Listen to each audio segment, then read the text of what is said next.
I will change my mind the second I feel like I might be wrong because I want to be right so badly.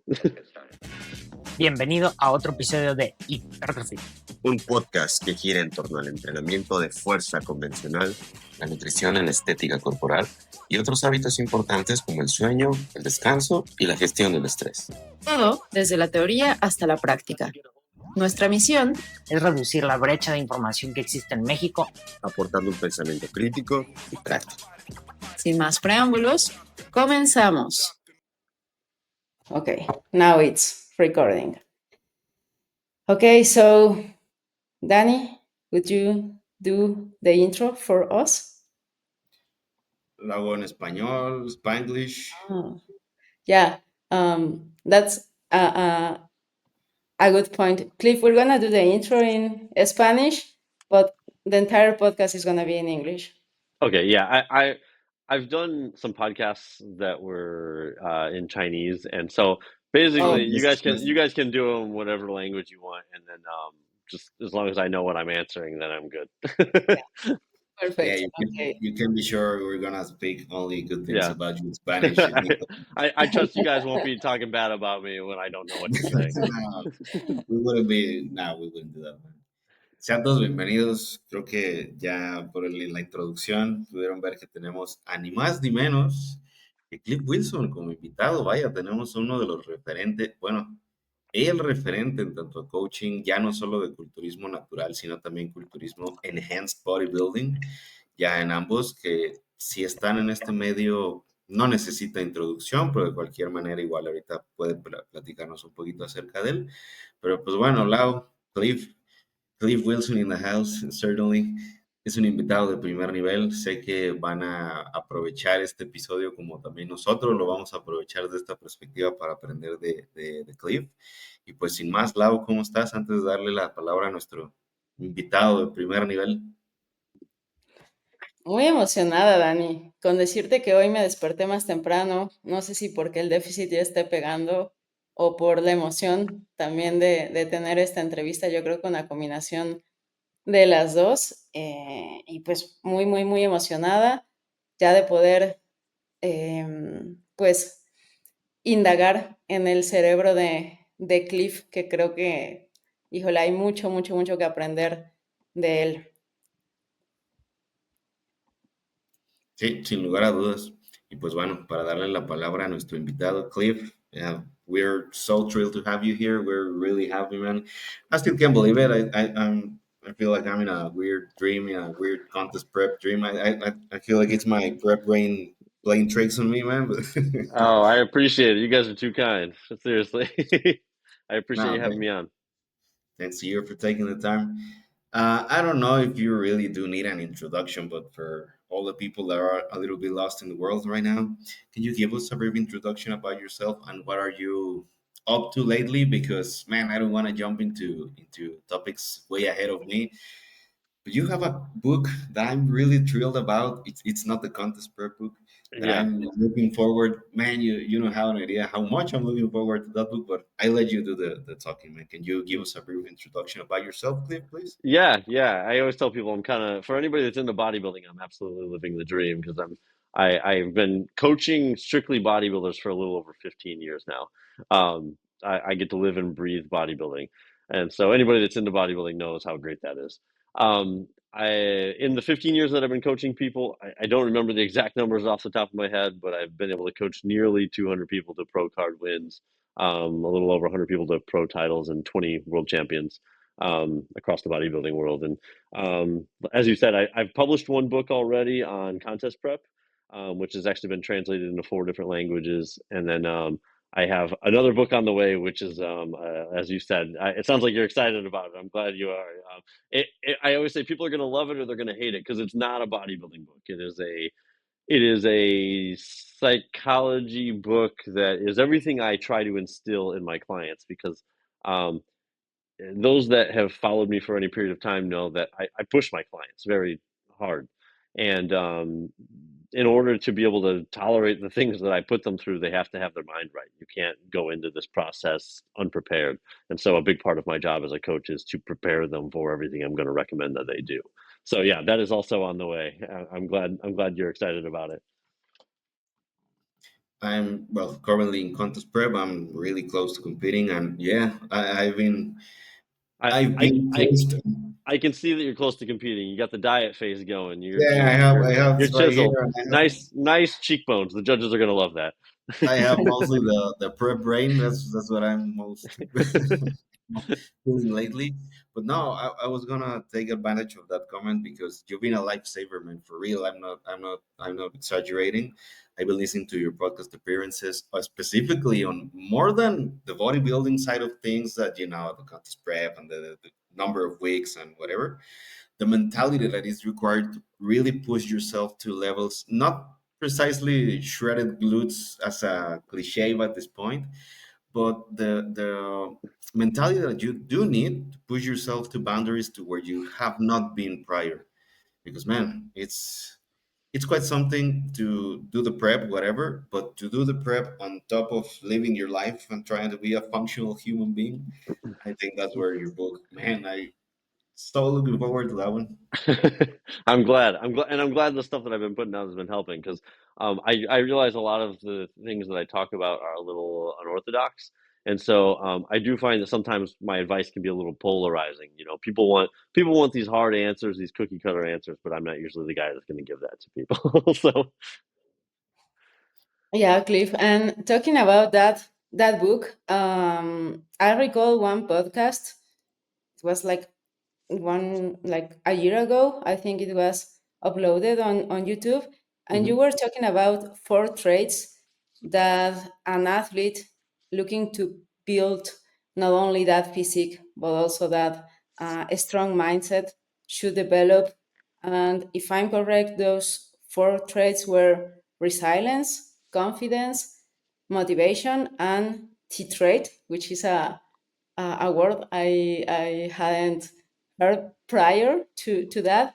So maybe if you could elaborate on that, or maybe that has changed from to this point now that I think that book is more close, more near in the future to be published.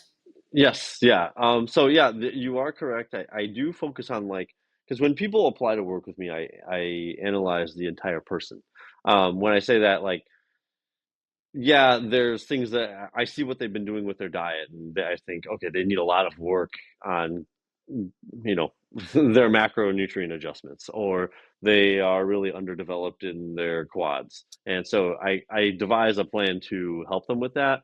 But also, I kind of analyze the person as well. And you are correct. There are characteristics that I find are very useful to someone getting someone to their best. And you said as you said, there's motivation, and I'm glad that made a big impact. So actually, the book is done. I just need to actually get it out there. But it's motivation, um, confidence. There's discipline, resilience, and titration. So there's actually five, and so those are still what I consider to be the foundation of somebody who's going to get the most out of themselves. Um, and everybody has varying levels of these things, and it doesn't always look like what they anticipate. And as you said, titration is one that a lot of people aren't familiar with, and it's one that bodybuilders struggle with massively. And this is kind of the definition of titration, is to continually measure and adjust the balance of. And a lot of people, particularly bodybuilders, are real type A, meaning they want to control everything. They want to, oh, I want to control everything. And they'll say, what is our diet going to be like 8 weeks from now? Or what is peak week going to be like 3 months from now? And I always say, I have no clue because we're not there yet, and so I think that it's important to be able to be led by principles rather than plans, because the further ahead into the future you try to plan, the more you're trying to predict the future. And frankly, I've never been very good at predicting the future. I don't think anybody is, but I'm not. And so I try to instill these things into people along the way, because some people are highly motivated, but then they're not very resilient. The first thing that goes wrong, they completely fall off. Some people are very confident, but then they're lacking self-discipline. So I try to go at these different characteristics in different ways with people depending on what they need. It's a crucial part of what I do because, like I said, the physical aspects of what I ask people to do with diet and training are very difficult, and they're just not going to be able to execute it unless I get their mind right.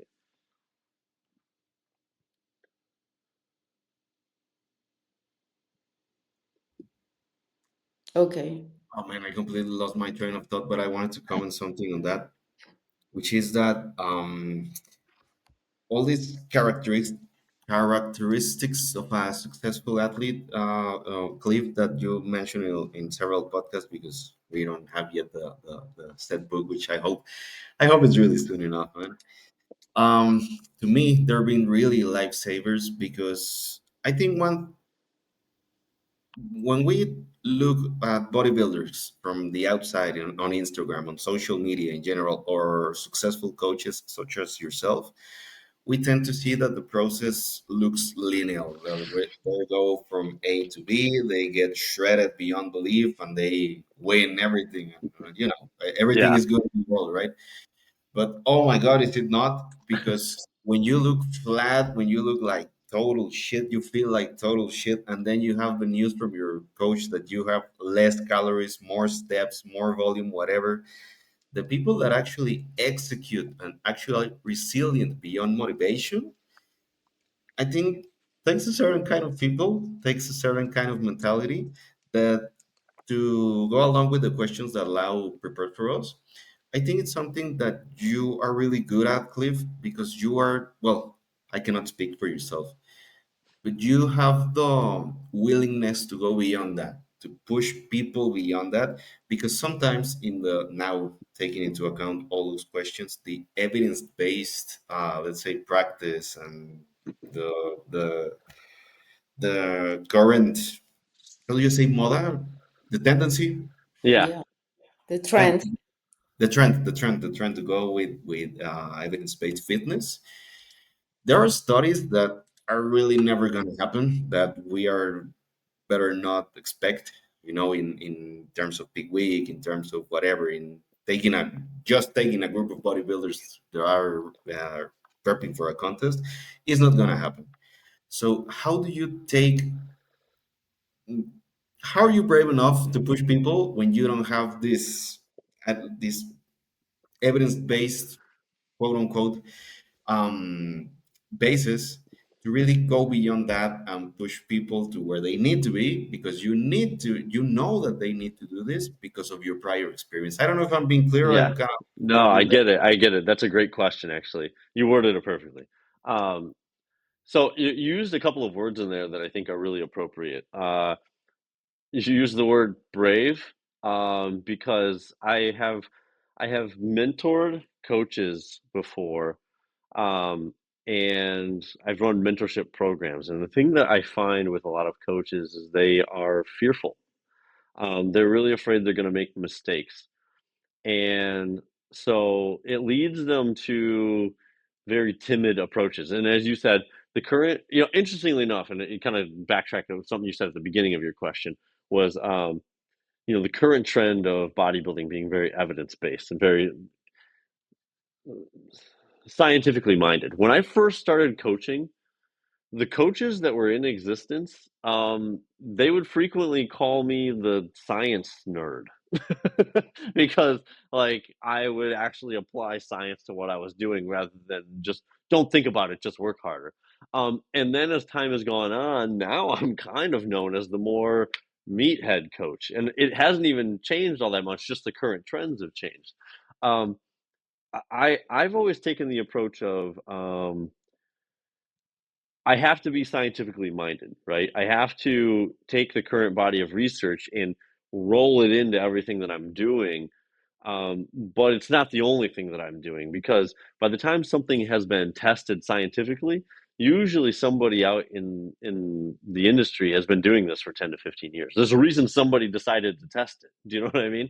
Um, Usually the researchers aren't the ones coming up with the new things to try to test. Somebody's been doing it and then they decide to test it.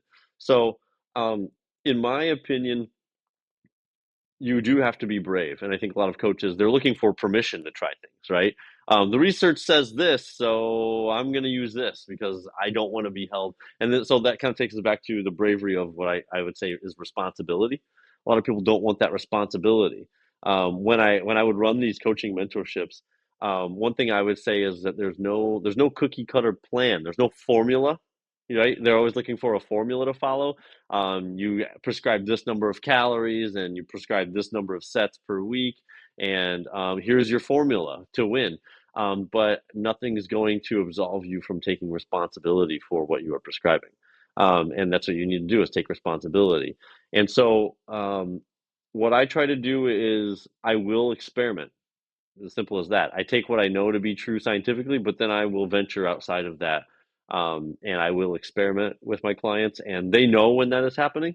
And I always say my goal isn't to completely avoid mistakes, but avoid the same mistake twice. There have been times where I've done things and it didn't work out, but now I know, right? I know where the limits lie. And there have been times where I prescribed a lot of training volume and I get to find out where is too much. Do you know what I mean? And I've prescribed very low training volume and I get to know where is too little, and I get to see that trend. And so that's why I think I land a lot of times outside of the research because I've tested every end of it, if that makes sense. And I've seen where people have made progress optimally. And usually it's a little bit outside of what the research shows because there are limitations to the research, as you said. I think one important thing to mention, you said something along those lines, that your clients know you're experimenting sometimes, and they're okay with that. They're okay with you running experiments on them, as you have done prior, for sure, with yourself. Um, but sometimes, especially nowadays, people don't want to, are not, sometimes not willing to take that risk as clients, Hmm. to be part of our experiments. And that's a really tricky thing to manage. It happens to me sometimes. Um, but as you said, we need to run these experiments with different people you've known for not only prepping and training and coaching many professional bodybuilders across different um, nations and races, and you have like a lot of experience with many different people. And I think that's super important, and that's the landscape, or the your own laboratory, where you have come across with these ideas that now can allow you to prep almost anybody. So I would like you to give us some examples of things that nowadays people will think, oh, is he out of his mind by prescribing these super high amounts of volume, of these super high amounts of reps, or other things, maybe in the nutrition side, so people can have an idea of how broad the range of still having, like, as you said, a scientific method behind, but not being so fearful of falling off or making mistakes, because at the end that's gonna make you an even better coach over time. Yeah, yeah. I mean, there have been a couple of moments in my career. Like the first thing that pops out in my mind was the first time I tried different peaking methods. Back when I first started coaching, most people did a front loading peaking method where they would front load with carbs, or they would kind of do like a 3-day deplete, 3-day load type of peak. And I started, first off, I got the idea that I could do something, I call it the rapid backload, but where I prescribe 800 to 1200 grams of carbohydrates the day before the show. And I tested it once on a client that was not competing. I was like, hey, I have this idea of something that I could try. Would you be willing to try it out? And he was like, yeah, let's run through it. and it was a huge success the first time we tried it. He got a lot fuller, and so I always tell people. So first off, if I'm going to experiment with something, the way I get them on board is I explain to them why I think it'll work. Um, Scientifically, I think it will work, and I lay out my case for why I want to try this. They know that I'm not just trying random things. Does that make sense? They know that I'm trying it for a reason. Um, and so I tried that. I had then photo proof of my client that I tried it on. It looked really good. And then I was able to take it to people for the rest of the year and be like, hey, I tried this. Look at these results. Do you want to try this peak week as well? And they were like, heck yeah.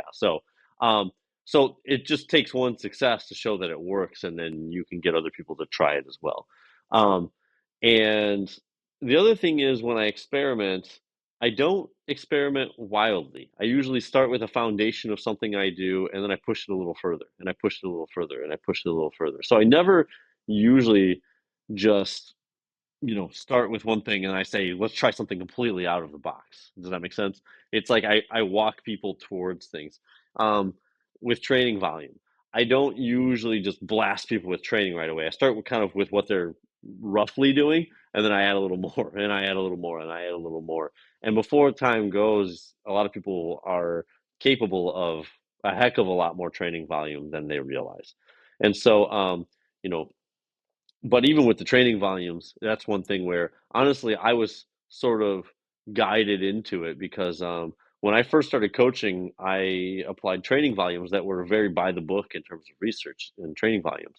And the thing that I noticed is that I would have clients where they would compete with me, and then some of them would stick with me for the off season, and some of them would go off and do their own thing. And one thing I noticed is that some of my clients that would go off and do their own thing, when they would train with insanely high volumes, they would always come back to me and having made more progress than the clients that stuck with me in the off season, which is brutal for your ego, right? You're like, oh God, I got to question everything that I've been doing. And so then I was like, there's a moment where you're like, I can't believe, and the funny thing is that there's this tendency by scientific minded individuals in today's age. When somebody makes more progress, or a group of people make more progress with methodologies that are outside of the accepted scientific practice, they have no problem going, correlation isn't causation, it's genetics. You know what I mean? And they just want to wave it away, genetics. Um, but I don't think we should all be so foolish to ignore trends that become visible with time. As an example, look at the most of the top bodybuilders, right? Everybody competes in their genetic cluster. What I mean by that is I don't have great genetics, so I'm not competing for a world championship. I compete with people that are within my genetic cluster, and I can beat some people with better genetics than myself if I do things better or work harder. But I can't jump ahead to get to this next cluster. And then you have these elite genetics, right? And they're all competing in their genetic cluster. You can't jump to a new one, right? But the people at the elite championship, world championship level are competing in their cluster. Almost all of them train with insane training volumes. I mean, we've seen it over and over and over again over the years, both enhanced and natural bodybuilders, right? When you talk to a lot of these top bodybuilders, the low volume training guys are the outliers. um, and you can say genetics, but everybody at that level has great genetics. Everybody. So why is it the guys that are usually clustered at the top, almost all high training volume individuals? And I notice the same goes for everybody within their cluster. The people that are maximizing their genetics are training with extremely high volumes. They're eating extremely high levels of protein, and they're all doing things that don't exactly fit within the research. So when we see the clear trend line of people doing these same things, you want to look at the enhanced side, guys like Ronnie Coleman, Jay Cutler, all of these guys historically have done crazy high volumes, going all the way back to Arnold Schwarzenegger. And then we have Dorian Yates, who was he was the outlier, low volume guy. Mike Mincer, he was the outlier low volume guy. And we can only name like two. You know what I mean? We can only name two that were the outliers. So I think a lot of scientific minded individuals would do better to view things in that way and be like, these guys that are following the research and having the highest level of success, they're the outliers. They're the genetic freaks, if anything. You know what I mean?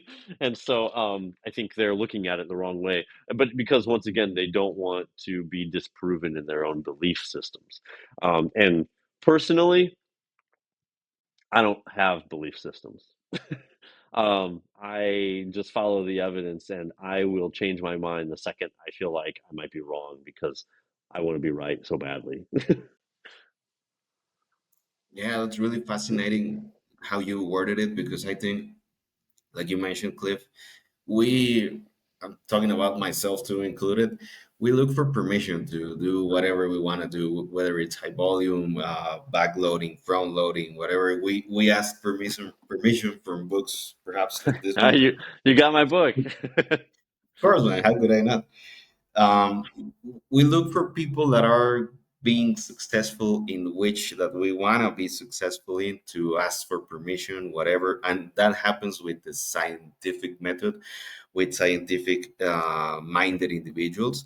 But I think that's a mistake, because that's not the whole point of science. The whole point of science is to actually not have any belief systems, which people turn science into a belief system, which is really ironic. And that's one of the things that I've been digging a lot about the book, that we, along with Peter Finchen, in several parts, you mentioned we have observed, we have seen in our athletes, and then there's this research, and the research is limited in this population, whatever, which is totally understandable, because people just, we, again, I include myself, we look for permission.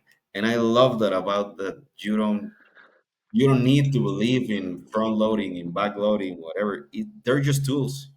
Man, I want to interrupt for 1 second. I have done probably hundreds of interviews and talked to thousands of people at shows.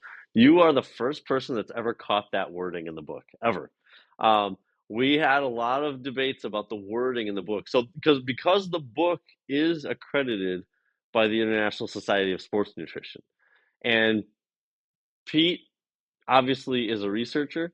And we needed the accreditation. We wanted the accreditation, but for the International Society of Sports Nutrition. Um, but a lot of what we recommend falls outside the accepted guidelines of the research, right? And so the wording that we settled on was, we would say what the research says, and then we would go, but the authors have observed, and you nailed it. You nailed that wording. You are the first person ever to bring that wording up to me, because we agonized over that wording. Because Pete and I, we sat down and we were like, the research says this, but we don't do this at all. We have, neither of us have done this. And so we decided to make our own little author's observations on this thing, to kind of like show people that we dip outside of those boundaries frequently, or sometimes exclusively. No, and it's totally understandable, because how are you gonna back up with science, big week protocol, with whether it's backload, probably there's only like one, two, three studies that are knowledgeable valid, and say how on earth are you gonna do those Yeah, things, right? that is seriously extremely observant of you to pick up that wording. I have, like I said, not a single person has ever mentioned that wording to me before, so I'm impressed. I don't know, don't mention it, man. I'm the one impressed, because my brain is not really functioning well lately, because of of the verb itself. But anyway, please let me introduce Sergio, which he joined a while back, a couple of minutes ago, and now we have Juan, our other co-host. So leave you guys too. I don't want to take the microphone. Nice to meet you guys. Hey, I'm sorry. I was on a class. I'm a teacher in uh, sports and activity, physical activity culture. I don't know how to say in English, because I don't know if even have a name, but it's related to exercise science, and it's a nurse specialty. So I was giving class, and I was like 7:30. We're gonna end because usually we finish at 8. So, but I'm sorry, I couldn't take off earlier. No, you're good. It's very nice to meet you. Nice to meet you Cliff, too, Cliff. an honor to have you here with us. And what can I say? It's really an honor to have a professional like you with all the experience, a lot of athletes, a lot uh, of living this bodybuilding journey that helped us a lot here in Mexico to see how other people are making these practices, right? It's a really little bit or not so little difficult to find to have this access to other professionals in first term by the language, right? So having this opportunity to be here with us is an honor. And uh, when I joined this meeting, it's like I just want to hear Cliff talking about, because you have all the gold nugget stuff. Oh, man, you guys are too kind. I really appreciate it. I'm glad that the stuff I've done in my career has had such a big impact. I really appreciate it. Thank you guys. Nah, it's for real, man. You can be sure of that. So, guys, if you don't mind picking me up the conversation, well, going from the questions that Lau again kindly worded for us, one that came to mind, if you agree, Cliff, that I'd love to hear a little bit more from you, it's on the psychological side of things, because I think we can piece this together really well. If we have uncertainty that there is not really research, and perhaps there will never be research on bodybuilders and big wigs and stuff like that, because how difficult it is to actually study these things.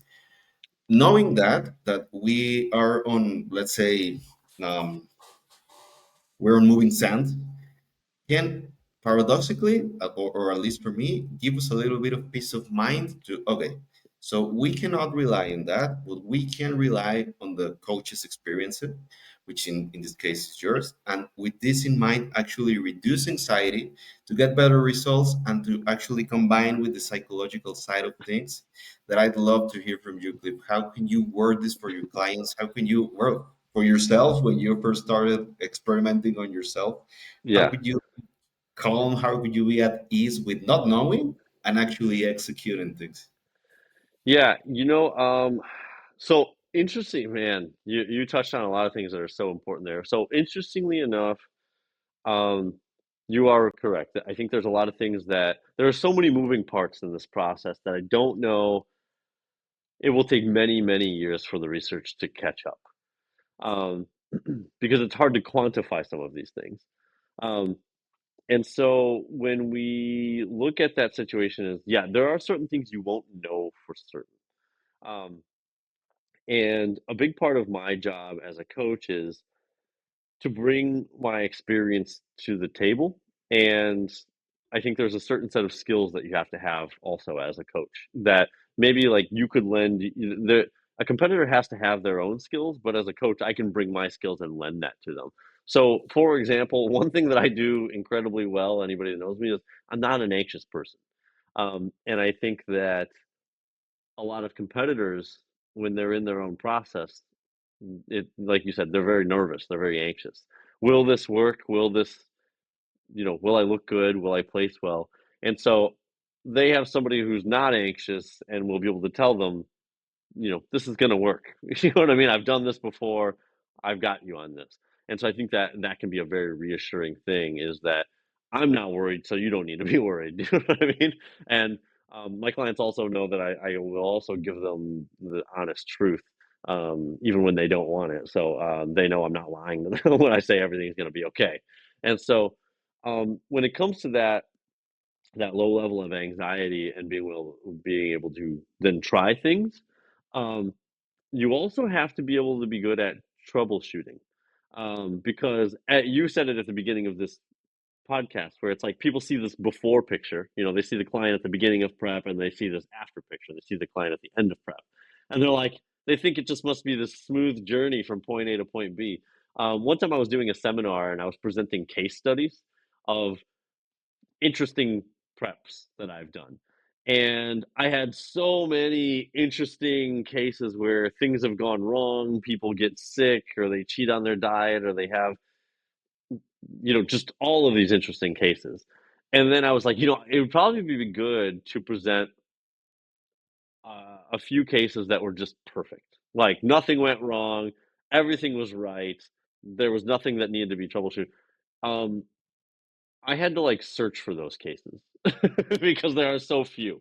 Um, and so it's like people get this idea that you have this plan and it goes perfectly from point A to point B, but in reality, there's a lot of things that are going to go wrong and you have to be able to troubleshoot it. This is where I believe the knowledge of the human body comes deeply into play, is because if something goes wrong, you have to be like, you have to be able to identify why it went wrong and then what is the fix? And if you don't understand the human body or the research behind the human body, then you don't know how to identify the situation, or if you do know how to identify it, how to get it back on track, if that makes sense. And so that is where I think the research really comes into play, is knowing how the human body essentially functions. And um, so that is also where I think clients get a little bit more comfortable with me experimenting with things, where if I experiment with something and it doesn't go perfect, then I know how to get it back on track quickly because I do understand the body. And then the other thing is they can come to the table and know that, as I said, I've worked with, because the average competitor has probably just prepped themselves. And even an experienced competitor has prepped themselves maybe what, 6, 7, 8 times, and peaked themselves 6, 7, 8, 9, 10 times. So their experience is 6 or 7 preps and 8 or 10 peak weeks, right? My experience is 500 clients. I don't even know how many preps at this point. 500 clients, but thousands of preps and thousands of peak weeks. So now I have this much larger pool of experience to look at their situation and be like, what would be perfect for your situation is, and I can pull from all of this experience that I have and apply it to their situation. So once again, it's just a larger pool of experience and knowledge based on all of that. So I get to bring that to the table, and I think it makes them feel at ease. Um, and like I said, then when with your question about the psychology of like peaking, for example, um, there are times where I think there is a certain peak week or approach that might be perfect for them physically, but I think that it would stress them out mentally. So I mentioned the rapid backload. Like I may think somebody would do really well with a rapid backload and eating 1,000 grams of carbs before the day before their show. But if there's somebody that's prone to being nervous or anxious, I won't do it because that will make them very nervous and very anxious. And I think that that would actually work against them, being so nervous and anxious the day before the show. So once again, though, that's where you kind of pull from your pool of experience that tells you, people that are nervous or anxious, it's not worth it to apply these extreme methods that are going to stress them out right before they get on stage.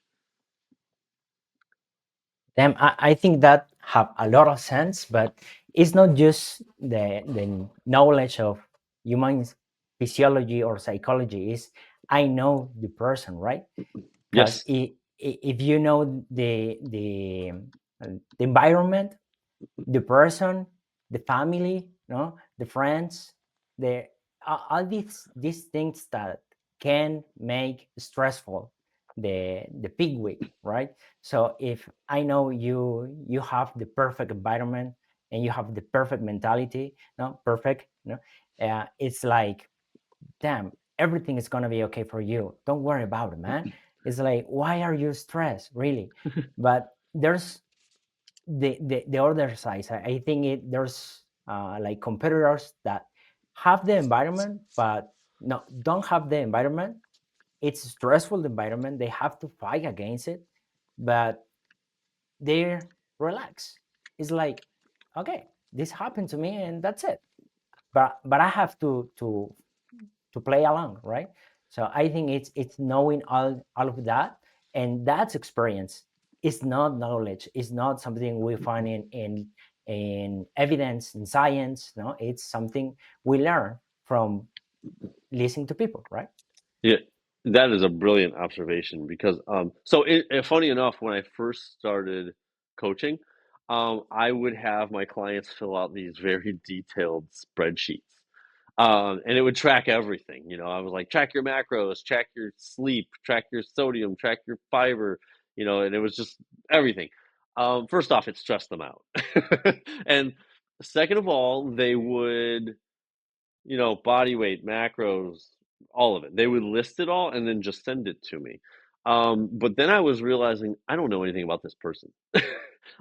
They were being um, they were being broken down into a spreadsheet, a data spreadsheet.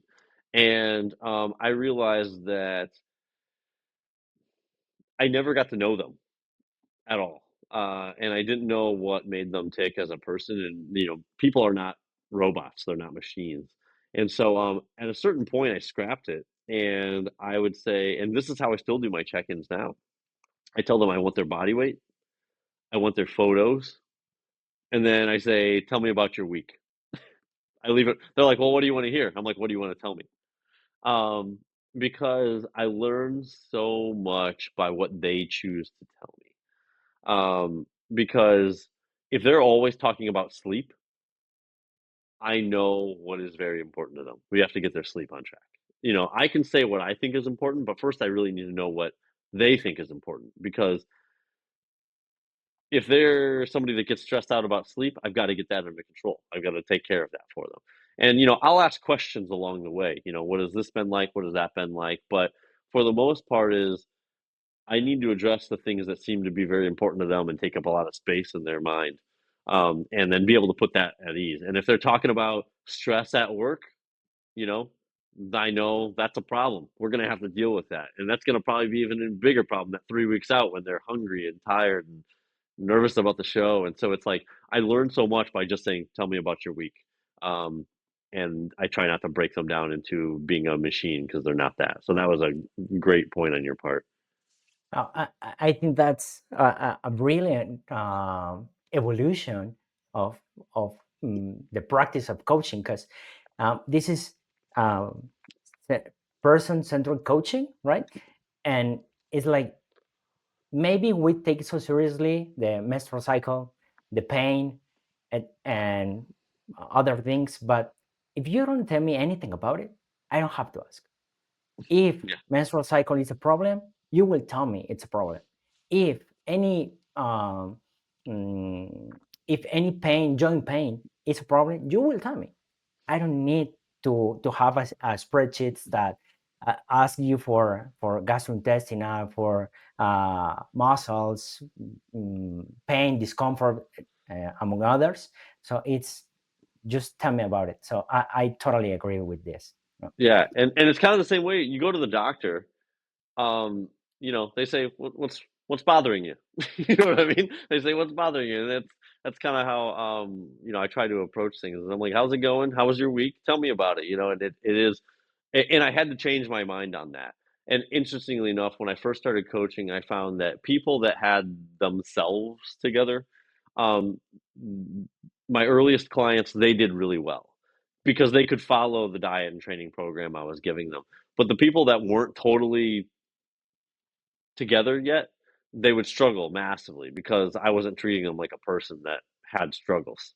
You know what I mean? And so, unfortunately, a lot of people get into coaching because they love the diet and they love the training, and then they don't realize you're going to have to also probably do a little bit of life coaching in there as well. And so, you've got to be prepared to work that into your process.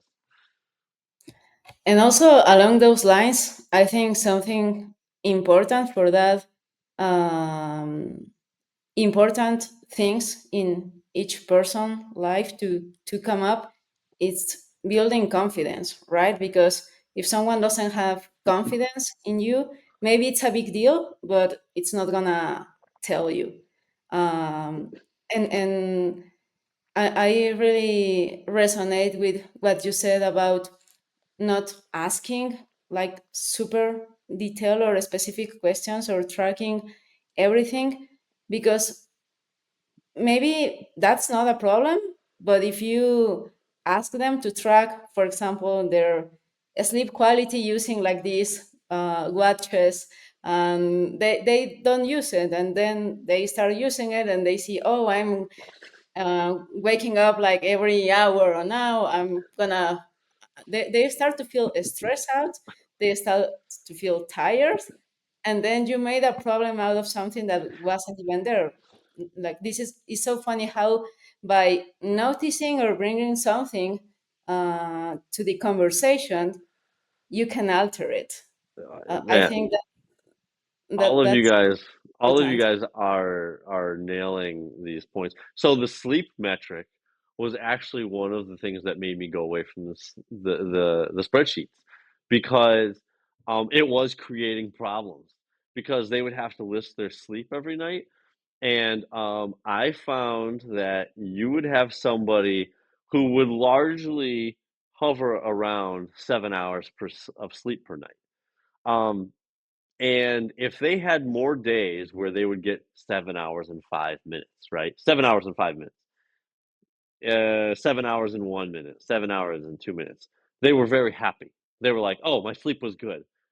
But if they had more days that were 6 hours and 58 minutes or 6 hours and 59, if it started with a six, the difference was 8 or 10 minutes of extra sleep. But they would be panicked. They were like, look, my sleep was bad this week. And I'd be like, you only had a few extra days where you got like 5 minutes less sleep. Like, it wasn't bad. And then they would start stressing about it. So you are right. There's that like scientific adage where you can't observe something, you can't measure it without also altering it. And so it's like you are absolutely right. I was creating problems out of nothing. And sodium was another one. I'd ask them to track their sodium, and then it was, do you think that's too much? Do I have to worry about blood pressure? Do I have to worry about this? And it's like, oh my goodness, I'm stressing them the hell out. I gotta stop. You know what I mean? So I'm a sports medicine physician, and something I try to avoid to do, and that my colleagues do, is uh, ask for rayos X, X-ray or MRI, etc. I really think you don't have to order it if you don't have a really high suspicious of a diagnostic that matters, because then you see a disc bulge. No, it's not even the problem. Now it's a problem. No, because this is a finding, but now it's a problem. And now every day I hurt my back, everything hurts. No, it's like, damn, man, why? So that anxiety we are putting in. No, instead of not asking for anything, don't ask for MRI, X-ray, etc. And really, they're gonna be really good if they see they progressing, right? So, but it's a common practice. Everyone is like, I have a lumbar back pain, a lumbar back pain, then MRI, and that's a problem. I think that's really a problem. So same thing here, right? It reminds me of those studies that show the like we're all in bodybuilding. We're all really familiar with the placebo effect, but it kind of reminds me of those studies that show the nocebo effect, where they have told people that they are genetically they just tell people, like, they didn't actually test, but they say you're genetically predispositioned to heart disease. You're genetically predispositioned to cancer, and they told people they're genetically predispositioned to these various illnesses, even though they weren't. And then statistically, those people were much more likely to develop these ailments after being told that. And so it's like, I do believe people, the human body, you can't unlink that psychological, physiological, you just can't unlink it. And so it's like, it's the same way in bodybuilding. Sometimes people will ask me to assess their genetics. I don't do that. I'm like, I'm not gonna be the one that puts a cap on where you can go. You know what I mean? We don't know. Let's just go and see where it takes us. Cliff, I want uh, to share you that I feel really happy. I think we feel really happy because you were talking about your beginning with your spreadsheet, then some functions that you quit from there. Actually, that was like the main purpose of our project of Hypertrofit, to make an efficient tool for the coaches, but to help them to learn and to see, like, think outside of the box, right? Because they keep trying to, I need all the data, all the metrics, and it's like, hey, we need to center also in the person, right? So we start like from using the spreadsheets to try to make a new tool, an efficient tool for the coaches. And in our last meeting, we were talking about that function. Do we need to ask for the sodium to the quantity of hours of sleep? And Danny, that he's in prep, he told us it in a point of the prep. It's also like more um, problems to keep tracking the sleep, because I know that I'm going to sleep bad, right? Yeah. So, so this is like a signal that we are doing the things correctly. Just thinking in evolution of the coaching, helping other coaches to reach a new level, and having like all the experience from you and learn from you help us a lot to design better functions, like have a better scene of the map, and it's really comfortable to know that this purpose is going by right way. Yeah, it sounds like you guys are on the right track because it's like, because there are times where you do need to track things, right? Like at the end of a prep, I do need to track sodium because I need to know how much sodium they're taking in to be able to prescribe the right amount. But as long as they're eating a normal amount of sodium, I don't need to track sodium every day when they're in their off season. You know what I mean? Like once again, I'm just stressing them out. And if their blood pressure is fine, I just don't need to worry about that. And so it's like, yeah, it's a tricky situation. How do you collect enough data to be sure that the variables are where they need to be, but not collect so much data that you become burdensome to them? And that's a fine line to walk, unfortunately. Yeah, Cliff, there's this ultra famous quote that if you can measure it, you can manage it, which everybody repeats on and on and on. But I think it's so wrong to assume that if we can measure it, we have to measure it, because like you mentioned, if we actually measure something, we are altering that something. And some things, let's say, how are you going to measure communication? How are you going to measure the reasons why somebody is prepping or stuff like this? You know that it's emotional, that it's psychological, that it's nothing to do with numbers. And that's, for me at least, well, not surprising but refreshing when I hear you speak about your coaching, about how you do things, that one could assume that you're gonna send this super extensive spreadsheets actually about with tons of numbers, but it's not actually the case. You're just asking only about weightings, progress pictures, and how's your day. And I think that's honestly quite poetic, quite refreshing. Well, and it is like you gain things, you ask them how was this week, and then they tell you, and then it leads you to questions. You know what I mean? Like there's a conversation that is had. And there are some times where it's like, hey, everything's great this week, keep it going. But then there's times where I'll exchange 12 emails with somebody because I need to know more about a situation. And it's then the other thing when it comes to coaching is that a lot of times coaches will have clients that quit or whatever it may be. Now we all have clients quit, what I mean, like they stop along the way, and a lot of times coaches will kind of be like they just weren't ready, they couldn't handle it, whatever it may be.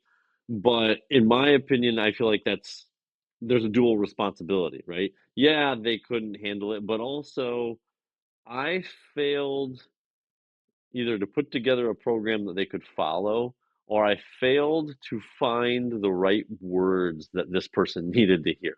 What I mean? Like I genuinely think if somebody embarks on this process, they want that outcome. You know what I mean? They know they want to compete in a bodybuilding show. They want to do well in a bodybuilding show. They know they want this.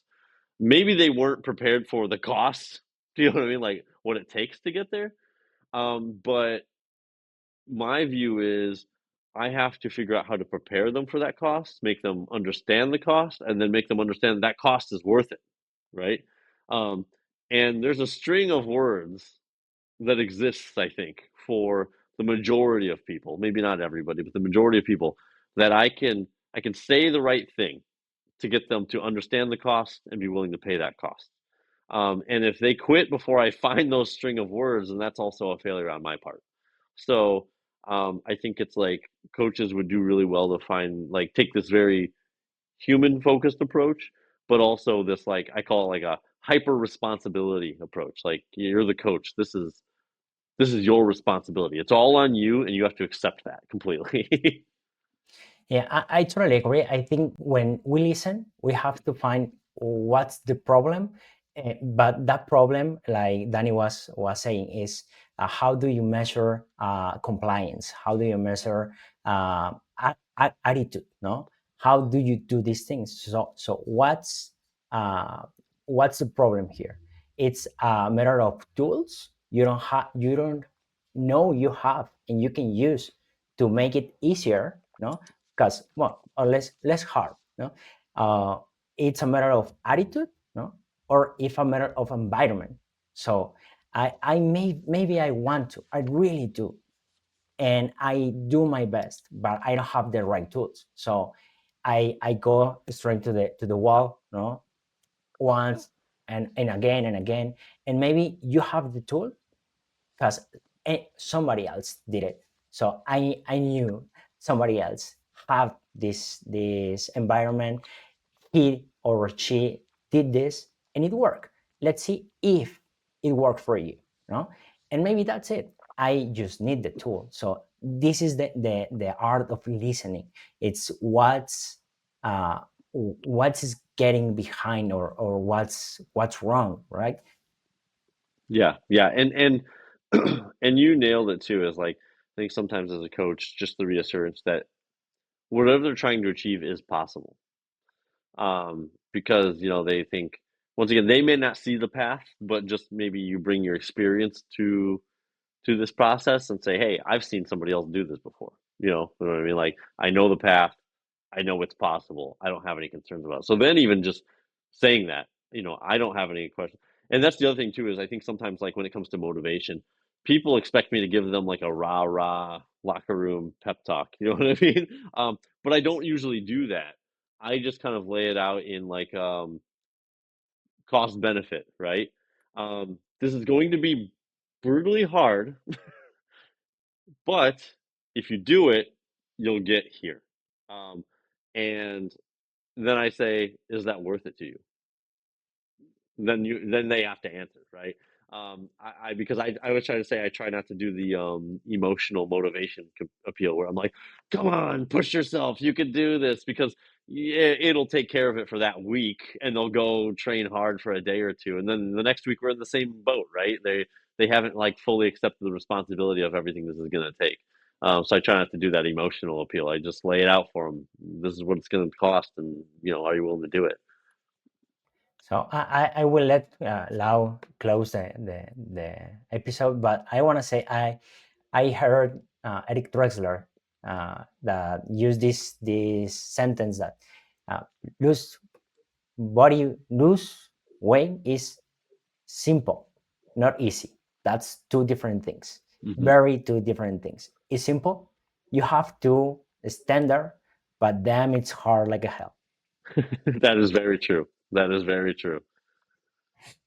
Yeah, Clip. So we want to be really mindful with your time.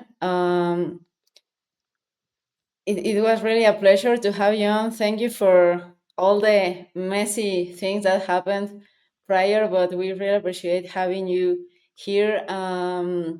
Is is there anything else you would like to share with our audience, who, as we said, are mainly coaches, that compared to you are like in the super early beginning phase, but maybe some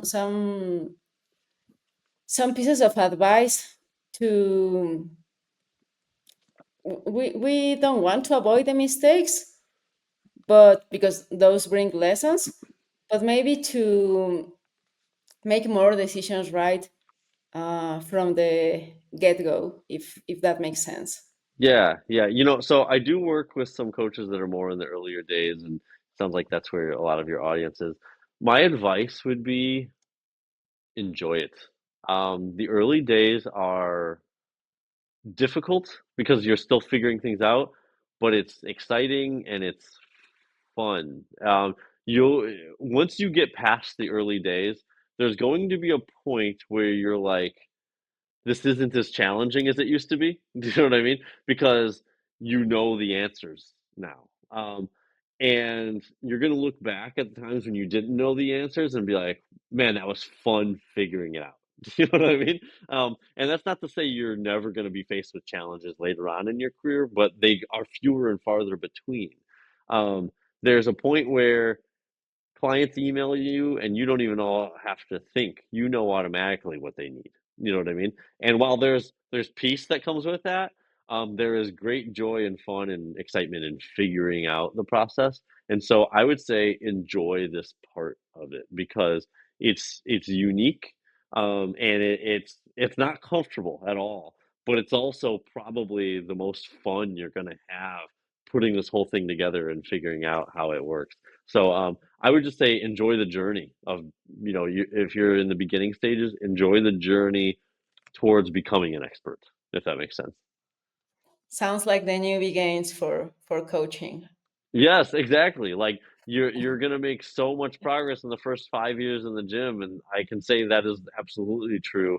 The first 5 years of coaching, you're gonna get you're gonna be great at your craft if you stick with it. Um, but you get to watch yourself in live time get so much better at it. Like there's nothing better than that. Thank you so much, Cliff. So anything else, you No, guys? I just want to say thank you guys. The kind words from all of you, I really appreciate it, and I'm really glad that you've enjoyed the stuff I put out so far. So once again, I appreciate you guys having me on. Now, Thank Cliff, you, just Cliff. as a final, I'm sorry, Love, just as a final thank you from a personal side of things, you've really been an inspiration through my contest prep. Because I needed to hear some words that you put on several podcasts and so on. And I'm really do looking forward for that book because I think it's going to be of great help to think outside of the box of just evidence based and numbers and how many weeks of prep and because we do need this human side of things on such a strenuous endeavor which is a contest prep. So really looking forward and on a personal side, really big thanks, man. Appreciate it. I appreciate it. Thank you. Thank you so much, Chris, for being with us today. And I'm really sorry I was late, but it was amazing the 40 minutes I have to share. I had the honor to share with you. So thank you, really. No, I appreciate it. Thank you. Thank you, Liv. And really, it's a lot of impact that you have here in Mexico. We have other friends, other coaches that also follow you, and you give us a lot of information, a lot of knowledge. So it's really thankful for all that experience uh, that you share in your media and in your books, right? So we are going to wait that new book. That's great to hear. I feel like I need to. I've never been to a show in Mexico. I feel like I need to head down there and make that happen one day. Yeah, So definitely. But go probably better to go to one of the WNBF because, as you said, if you go to INVA, you better be prepared to watch men do bodybuilding poses on suits for a wedding. Yeah, I'd probably go to the WWF on that one. follow Danny track because he's a competitor. He's going to compete right on October here in Mexico. So for the next competition, at least, it will be a great deal if we have you in Danny's competition. It will be awesome. Awesome. I love to No, hear it. no, no, You're you pretty much have right four there, man. homes here in Mexico. Yeah, you can either choose Cancun, Puebla, Mexico City, or Michoacan. So, or you can I, go 4 states. You're more than welcome here, man. I might have to send you a message for some recommendations. Oh, really? Okay, for sure, Cliff. Awesome. All right, guys. Thank you very much. I appreciate it. Thanks to you, Thank you, Thank man. you. Cliff.